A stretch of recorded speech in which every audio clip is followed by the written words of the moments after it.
Waalaikumsalam warahmatullahi. Baik, baik. Nah, tadi saya dah jawab kan soalan tu. Betul. Okey. Assalamualaikum Ustaz.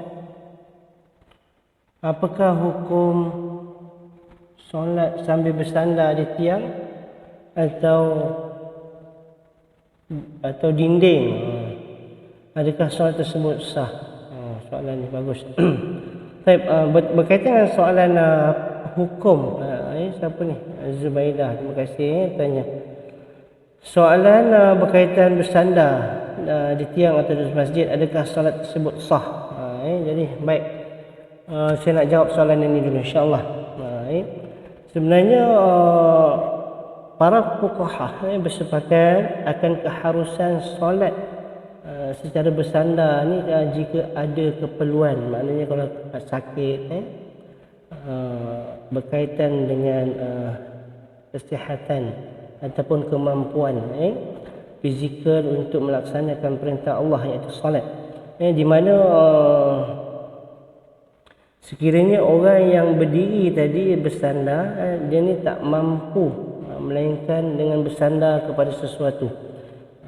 Hukum ini harusnya hukum bersandar ni tadi boleh dirujuk dalam kitab subhanallah, dalam kitab Mawsu'ah Al-Fiqhiyah Al-Quwatiyah, dan juga dalam Syarah Mu'azzab pun ada. Tapi namun mereka ni kebanyakan ulama berbeza pandangan. Ada 3 pandangan tak silap saya berkaitan bersandar. Pandangan pada hukum solat secara bersandar ni bagi mereka yang tak ada keperluan, menurut Imam Nawawi disyaratkan dalam berdiri sewaktu solat untuk berdiri tegak dan lurus. Ini dalam kitab Imam Nawawi, Syarah Mu'azzab. Namun ada timbul persoalan sama ada berdiri itu perlu secara kendiri atau semua jadi tanpa bantuan atau tidak. Jadi pandangan yang pertama yang paling tepat ialah seseorang yang disyaratkan untuk berdiri secara kendiri tanpa bantuan luar. Maknanya bantuan tongkat, kursi atau sebagainya. Contohnya saya bagi fahamkan. Contohnya jika seseorang itu bersandar pada dinding atau orang lain, katalah Haji Abu solat berdiri bersandar sebelah Haji Ali. Kemudian Haji Ali sebagai tempat sandaran kepada Haji Abu, tetapi Haji Ali ni dia ada keperluan ataupun dia batal solat. Kemudian dia keluar solat. Bila dia keluar solat, ini pandangan pertama, Haji Abu akan terjatuh sebab dia bersandar kepada Haji Ali. Namun hukumnya tadi pertama dia kata makruh, solat tadi sah. Solat tu sah. Kemudian pandangan yang kedua pula menyatakan disyaratkan berdiri secara sendiri.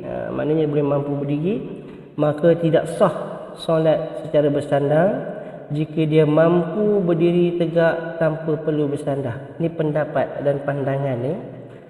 Kemudian yang ketiga, maknanya pandangan kedua tadi dia mampu berdiri, maknanya tanpa apa-apa bantuan luar dan dia bersandar, maka solatnya tidak sah. Ini pandangan.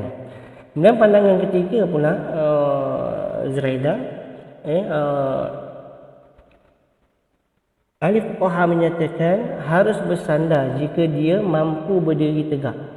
Walaupun dia mampu berdiri tegak tanpa bersandar. Maknanya tadi pandangan ketiga dia boleh hukumnya harus bersandar. Jika dia tak mampu berdiri tegak, tak mampu berdiri tegak tanpa bersandar. Jadi hukumnya harus. Ini boleh dirujuk dalam kitab saya belajar pondok sanawi di Radah Talibin dan juga dalam I'anah Talibin, iaitu membantu para pelajar I'anah Talibin. Dan sementara pula berkaitan dengan isu solat bersandar hukum tadi, mazhab Hanafi, Maliki, Hambali serta salah satu pandangan mazhab Syafi'i menyatakan solat orang yang bersandar di mana jika dia alihkan tempat bersandar tersebut dan dia terjatuh, maka solat tersebut tidak sah. Ini adalah pandangan ataupun daripada mazhab Hambali dan juga salah satu pandangan daripada mazhab Syafi'i. Kerana ia tidak dianggap sebagai berdiri yang menjadi salah satu rukun solat fardu. Adapun jika dia tak jatuh, jika dia alihkan tempat bersandar, maka hukumnya makruh. Ini boleh juga tengok dalam kitab yang saya beritahu awal tadi, dalam kitab Mawsu'ah Al-Fiqhiyah Al-Fatihah dan juga Syarah Mu'azzab. Jadi kesimpulan dia, muslim-muslimat dan puan yang bertanya Puan Zuraidah tadi, rajahnya pandangan mazhab Syafi'i di mana hukum solat secara bersandar tanpa sebarang keperluan adalah sah. Itu je mazhab Syafi'i. Kita mazhab Syafi'i. Jadi hukum solat secara bersandar tanpa sebarang keperluan adalah sah. Meskipun dia terjatuh, sekiranya tempat bersandar tu dialihkan. Macam saya kata di kes Haji Ali tadilah. Dia bersandar pada Haji Abu, bersandar pada Haji Ali. Haji Ali pula ada hal, ada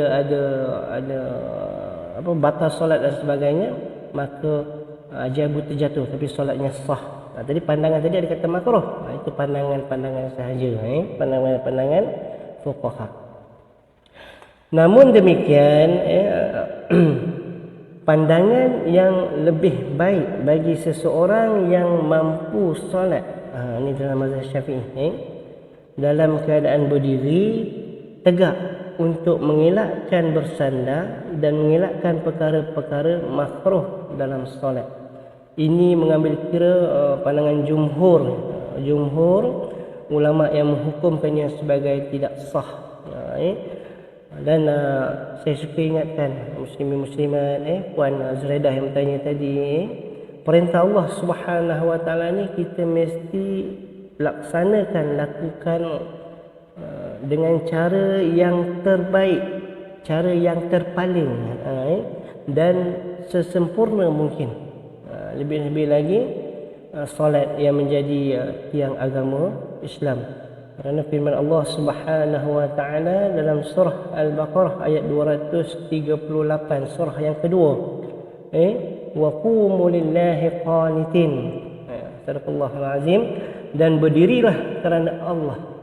Maknanya dan berdirilah kerana Allah ni kerana maksudnya dalam solat, qanitin dengan taat dan dengan khusyuk. Dan solat bersandar ni sebenarnya adalah isu yang menjadi khilaf. Maknanya khilaf ni maknanya banyak pendapat. Jadi ada pendapat kata harus, ada pendapat kata makruh, ada kata pendapat tidak sah. Menjadi khilaf para ulama. Jadi suka saya mengingatkan diri saya dan juga muslimin-muslimat, antara adab dalam beramal dengan perkara khilaf adalah dengan mengelakkannya semampu mungkin, sedaya mungkin, seperti mana yang disebutkan dalam satu kaedah fiqh, iaitu al-khuruj anil khilafi mustahab. Keluar dari perkara khilafiyah tu adalah sunat dan digalakkan. Mana tadi jadi fitnah, jadi perbualan masyarakat, perbualan umat Islam. Kenapa perkara tu boleh, kenapa tak boleh? Sebab sedangkan perkara tu khilaf. Khilaf ni maknanya banyak sangat pendapat. Bukan sehala, tetapi banyak hala. Ada yang kata harus, ada yang kata haram, ada yang kata tak sah, ada yang kata makruh. Jadi perkara tu jatuh kepada khilaf. Jadi sebaik-baik untuk kita beramal ibadah dalam perkara khilaf ni, khuruju min khilafi, keluar daripada khilafiyah. Wallahu a'lam. Insya-Allah Puan Zuraidah. Tapi kalau nak buat juga, maknanya buatlah. Harus ambil ikut mazhab Syafi'i, tak ada masalah. Nak bersandar. Jadi lepas ni kalau nampak orang bersandar, janganlah pelik, kata malas dan sebagainya. Sebenarnya boleh, sama ada dia sakit atau tidak. Dalam mazhab Syafi'i diharuskan boleh bersandar. Sebab zaman Nabi, zaman sahabat tak ada kursi. Jadi mereka ni bersandar.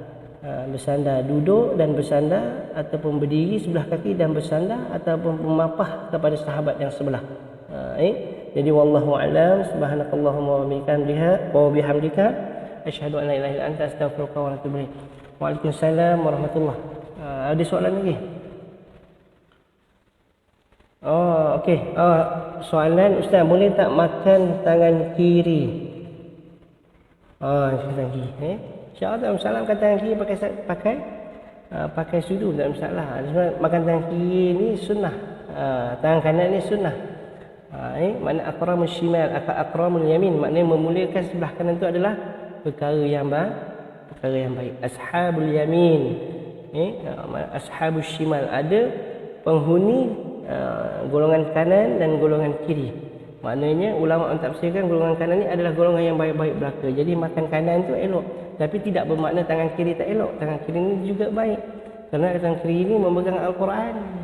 Bila kita baca Quran, kita jarang pegang tangan kanan, kita akan gunakan tangan kiri. Jadi kalau nak makan tak ada masalah. Kalau dia tak ada tangan kanan, maknanya jarinya tak ada, pakai tangan kiri tak ada masalah.